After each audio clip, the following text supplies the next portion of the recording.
An elderly hag has no seat.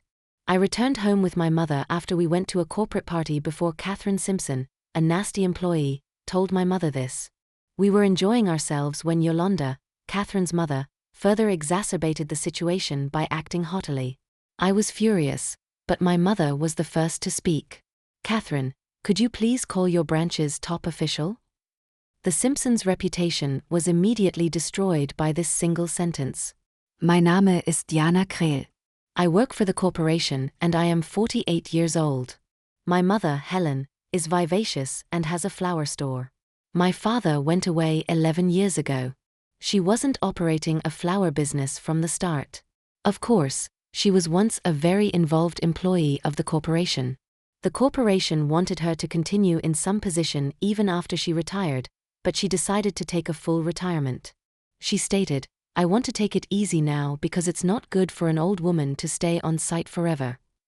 Because she loved working with flowers, she decided to create a flower business. My mother has always had a deep affection for flowers and said they helped her get through difficult times when she worked. The wonderful thing about flowers is that they don't speak. They are lovely, and they don't say things that aren't required. Thus, simply gazing at them soothes my thoughts. She kept flowers on her desk at work and frequently used them to adorn the house. Since she opened her flower shop, my mother seems to love every day. On my days off, I occasionally assist at the shop as well. I'm thankful that it naturally provides us with mother-daughter connection time. It may sound like a happy narrative based just on this. However, I'm having problems with someone at work. Catherine Simpson is her name. Catherine is a 24-year-old young employee who works in the same branch and department as me. It is expected of young people to infuse the company with vitality, yet Catherine is the complete opposite. She disturbs the workplace and causes problems for a variety of people. For instance, we met with a client on business during her first year. We decided to meet at the client's office because I had another assignment. However, even though the meeting was scheduled to begin, Catherine failed to appear. I apologized to the client and began the meeting by myself since I was unable to get through to her on her work phone. The pleasant conclusion was about to be reached when Catherine arrived with a light-hearted demeanor. "Excuse me, I suppose I'm running late," she began, licking the ice cream cone she was holding. The male employee of the customer looked, of course, incredulous. "Why do you think you're acting that way and arriving late?" He was furious, but Catherine didn't care. What's making you so angry? I was in line to purchase the new smartphone because I wanted it. That explains my tardiness. Naturally, the client rejected such an explanation. "Do you think we're inferior?" He became even more irate. Anyone would typically apologize at this time, but Catherine is not like that. "Wow, you're really mad. Oh, are you interested in this ice cream? I got it from a buzzing store." "Absolutely not. Giving this to you, slurp slurp." She provoked the client even more, making him angrier. I'm terribly sorry, Catherine. Go home now, he instructed, pushing the grumbling Catherine out. "I came here to work, and now it's just a trip." After that, I apologized to the client repeatedly and somehow managed to close the deal. Thinking about it now still makes me sigh. I never want to go through that again. But Catherine never considers others' feelings. She has caused similar troubles multiple times, and there's now a rule that she can't interact with clients. Someone like her should be fired. But Catherine has a powerful ally who protects her from any consequences. That ally is her mother, Yolanda. Yolanda is a department head at the main office and has made significant contributions since she joined, giving her strong influence within the company. Naturally, no one in our branch can oppose her. Not even our branch manager, George Miller. Catherine takes advantage of this and causes a fuss every time something happens. I'll tell my mom. It's a problem that Yolanda frequently visits the company under the pretext of inspections. Catherine mainly hinders others, so her work performance is extremely poor. I'd want her parent and boss, Yolanda, to scold her properly, but for some reason, only the surrounding employees get reprimanded. Catherine was a very hard-working student preparing for college exams.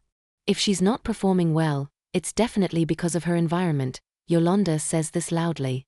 But Catherine didn't study much as a child and failed her college entrance exams. Moreover, during her gap year, she hardly studied at all and was unemployed until she was 22. Yolanda used her influence to get Catherine a job through connections, and now she's become a troublemaker. How do I know all this, even though I'm not part of their family? Because Catherine told me herself at the new employee welcome party. Catherine described herself as a hard worker. I've been studying for an hour a day since I was a kid. Well, sometimes you need breaks, so I took 4 days off a week. Catherine said this with confidence, but anyone could meet that 1-hour study time by just doing their homework.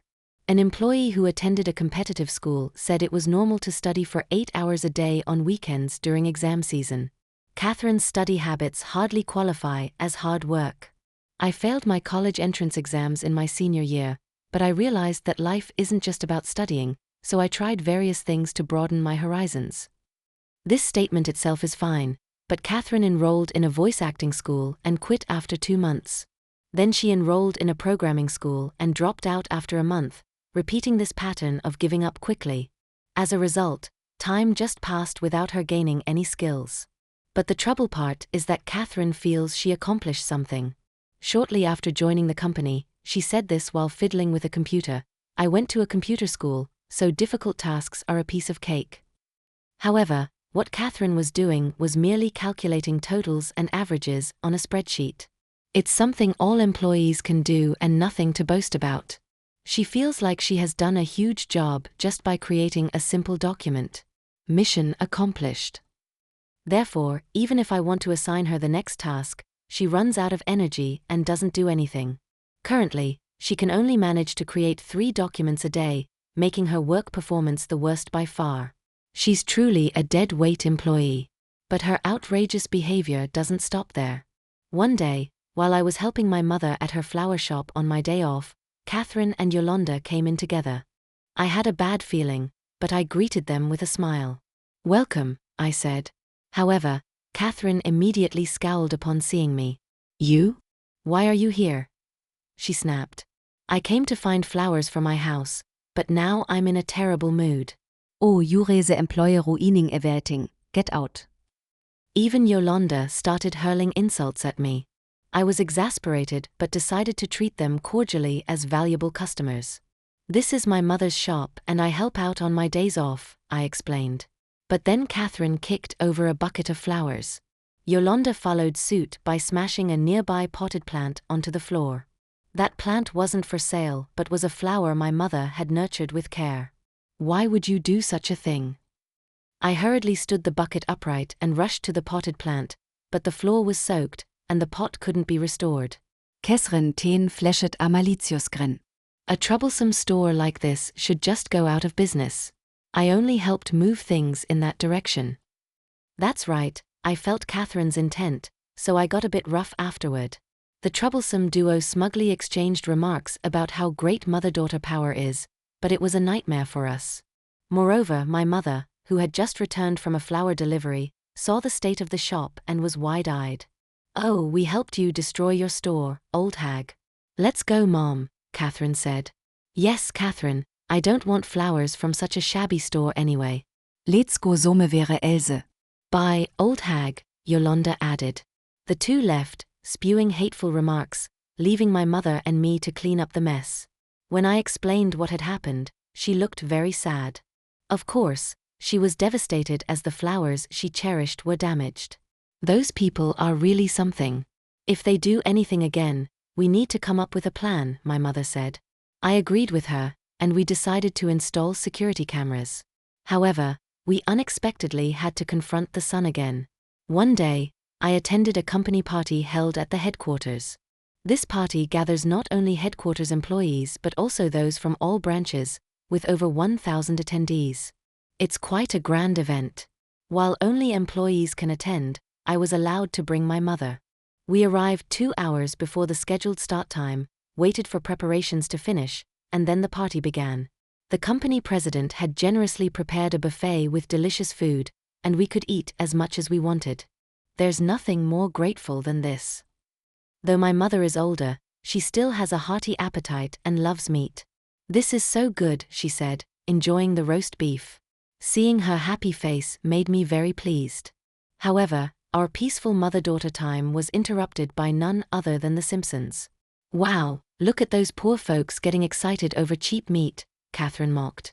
Don't become like that, such cruel words ruined our mood. I wish they would leave soon, but they didn't. Isn't this party only for employees? Wer are you here? Yolanda questioned. Catherine added, there's no place for an old hag here. Go home. Then she swiftly grabbed my mother's plate and smashed it on the floor. I threw away your cheap meat for you. Oh, but I guess it's a feast for poor people. Oh, Catherine, you will grown into such a kind girl. You'll end up mocked. While the staff hurried to clean up, the Simpsons laughed mockingly. That was the last straw for me. Whether she's my boss or her daughter, I'm going to get truly angry, and I'll make her apologize to my mother. I was about to unleash my anger when my mother spoke first. Catherine, can you call the highest ranking person in your branch? This one sentence began the downfall of the Simpsons. Of course, Catherine wasn't going to listen obediently. Calling for the boss? You're just a complainer. It's embarrassing for an old hag to get all worked up like this, she scoffed. You're absolutely right. You're so young yet you understand things so well, Yolanda chimed in, making Catherine think she was right. Look, complainer, should just go home, Catherine added, getting even more brazen. But my mother didn't back down. Stop joking around and call the branch manager, she said in a commanding tone, not backing down an inch. Her whole demeanor was intimidating, making it clear she wouldn't tolerate any disrespect. Even the usually audacious Catherine seemed taken aback. Why are you so mad? Fine, I'll call him for you, she said. I could easily handle the branch manager anyway. Yolanda, being even more brazen than Catherine, went to call the branch manager. 5 minutes later, the branch manager, George Miller, appeared. He was sweating nervously, visibly trembling at the thought of his employee causing trouble. I heard that Catherine here did something disrespectful, George said. Actually, when my mother explained the situation, George's face turned pale, and he repeatedly apologized. I'm deeply sorry. Such rudeness towards you, Helen, is absolutely inexcusable. What? Why are you apologizing so much? As the branch manager, you should be defending me. Catherine yelled at him. It's unheard of for a mere employee to act so arrogantly toward the boss. Catherine's attitude was skewed, likely because Yolanda always backed her up, but this situation was bizarre. My mother seemed to notice the oddity too and furrowed her brow. I've heard some things from my daughter, but Catherine, you're worse than I thought. Huh? Don't butt in, old hag. Should I smash that glass too? Catherine got even more aggressive. Meanwhile, George's face grew increasingly pale. Helen is one of the founding contributors to our branch, he said. Huh? What's that supposed to mean? Catherine looked puzzled, as if she couldn't follow the conversation. How could an old hag like her establish a company? Catherine mocked. Stop being so disrespectful, George interrupted. He began to explain, our company started as a small business in a single room. When Helen joined, our performance skyrocketed. She worked tirelessly as the first branch manager to establish this branch. Wow, was she really that amazing? Catherine's mouth dropped open as she looked at my mother. Her face was so comically surprised I almost laughed. That was over 40 years ago. After working at the company until retirement, I left and now run a flower shop. I have little to do with the company now. However, in recognition of her great contributions, we sent her an invitation to the company party every year. She couldn't attend for the past few years, but this year she made it, and yet here we are with this commotion. Even the usually calm George glared at Catherine. This time, George had also accumulated considerable experience. When truly angry, he could be quite intimidating. I'm the Daukater of our headquarters manager. Do you really think you can treat me this way? Catherine retorted, though her fear was evident.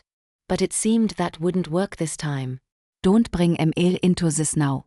Apologize quickly, Yolanda. Her last pope was now cowering and urging her to apologize. Helen is a legendary employee, so even the top executives at headquarters are mindful of her.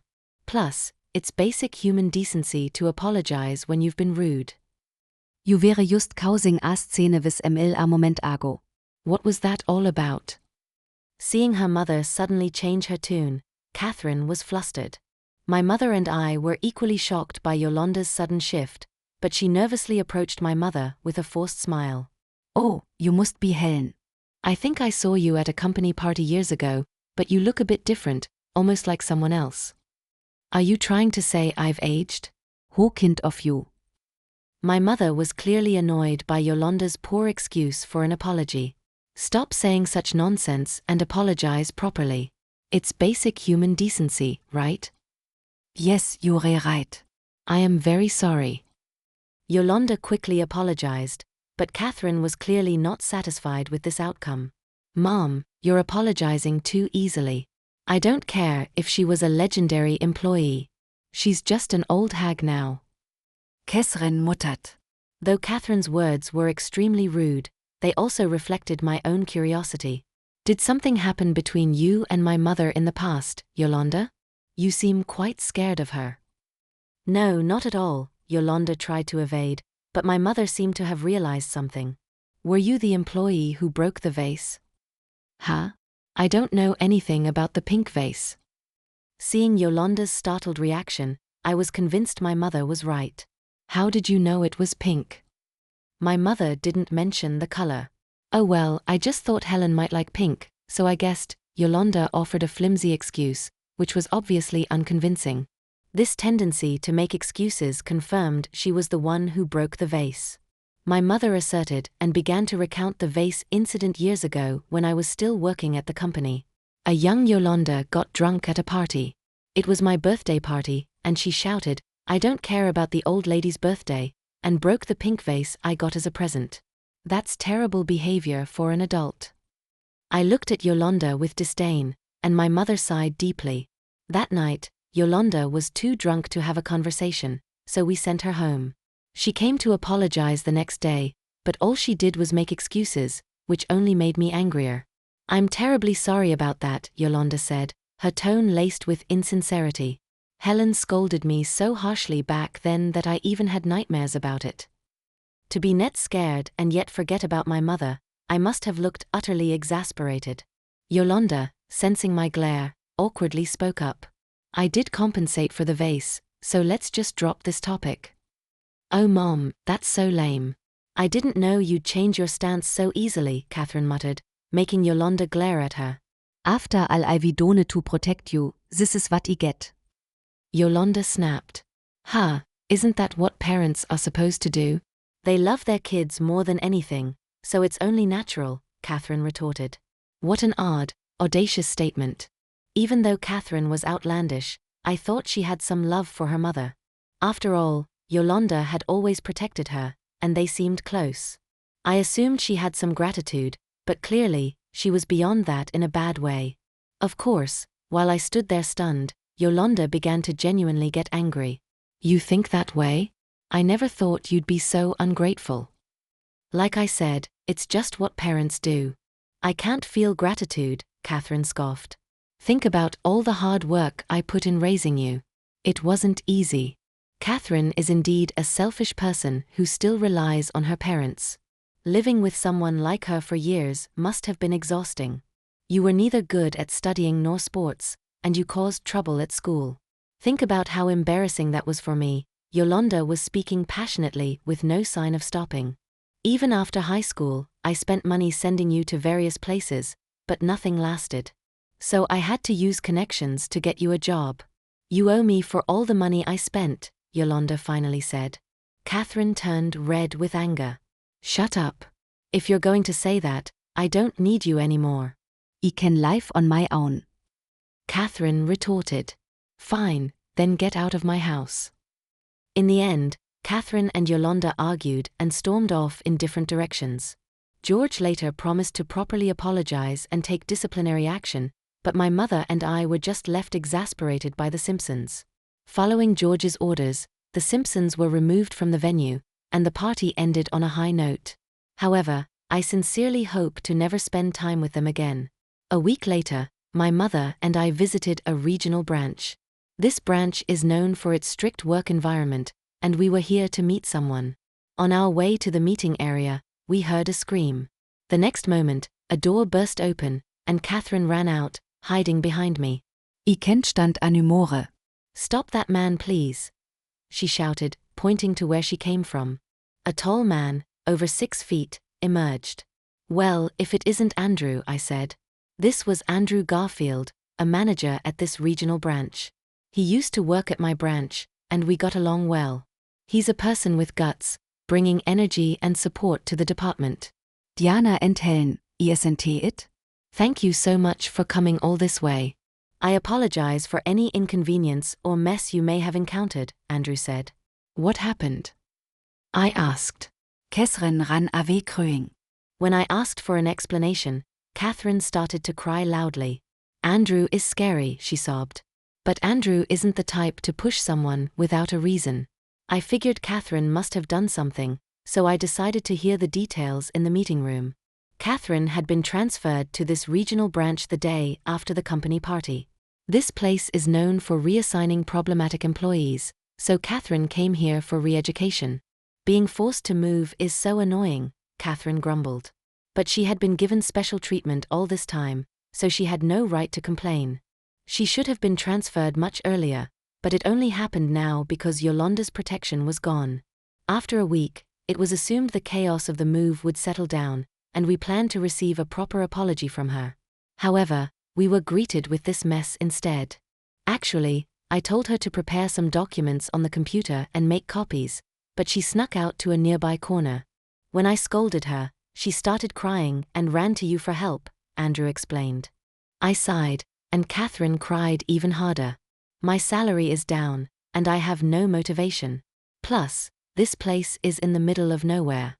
There's nothing fun around here," she whined. "You're in no position to complain. You should be grateful to still have a job. You could have been fired long ago," Andrew replied. Catherine responded to Andrew's anger by saying, "I'm quitting. I kent this an humore. The company wouldn't miss you. You're a burden here." I couldn't help but speak my mind. Andrew nodded. You're right. "This place is for employees with no other options. If you can't put in the effort here, you should quit." That's so harsh. Catherine exclaimed. "I don't want to stay here, but being told so bluntly that I'm not wanted is still hurtful." Catherine's reaction was complex but still annoying. "Stop babbling and decide, quit or work hard." My mother snapped, losing patience. Reluctantly, Catherine said, "I'll quit." So it was decided, she would quit. Even Andrew, known for handling difficult cases, gave up on her, so it was the best decision.